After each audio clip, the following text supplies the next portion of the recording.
এটার বিষয়বস্তু হচ্ছে আমরা যেমন ব্রহ্মণ বা আত্মন এটাই তো আমরা উপনিষদে দেখে এসেছি মূলত।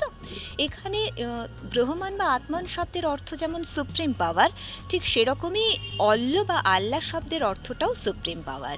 এই অল্লোপনিষদের আবার অন্য নামও রয়েছে, কোথাও তাকে লক্ষ্মোপনিষদ অর্থাৎ লক্ষ্মী উপনিষদ, আবার কোথাও তাকে শক্তি উপনিষদ, শক্তোপনিষদ বা শাক্তোপনিষদ এভাবেও চিহ্নিত করা হয়েছে। মানে মূল বিষয়বস্তু হচ্ছে সুপ্রিম পাওয়ার। যেভাবে আমরা এখন দেখি সত্যনারায়ণ পুজো, সত্যপীঠ থেকে সত্য এবং নারায়ণ, এটার যেমন একটা সংমিশ্রণে শব্দটা আমাদের প্রচলিত একটি শব্দ, ঠিক সেই রকমই অল্লোপনিষদ এটা একটা বই। আর তার ছাড়া যেটা থাকছে, এবছর বিদ্যাসাগরের যেহেতু জন্মের 205 বছর, তো সেই কারণে নবায়নম আমাদের যে প্রতিষ্ঠান থেকে জার্নালি স্টাইলে বইটা বেরোয়, তারও এবারে বিষয়বস্তু রয়েছে পণ্ডিত ঈশ্বরচন্দ্র বিদ্যাসাগর।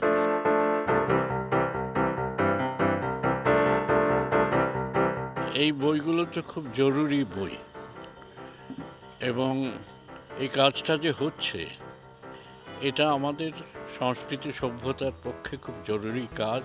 আমাদের প্রাচীন ভারতের জ্ঞান বিজ্ঞান যা কিছু আছে, বিশ্বাস, সমস্ত কিছু সম্বন্ধে আমাদের আরও বেশি বেশি করে জানতে হবে। আর এই কাজটা ও করছে এখানে দাঁড়িয়ে দাঁড়িয়ে ছোট্ট জায়গায় উত্তর কলকাতায়। আমার তো জানাই ছিল না, এটা খুব গুরুত্বপূর্ণ কাজ। শান্তি হরি।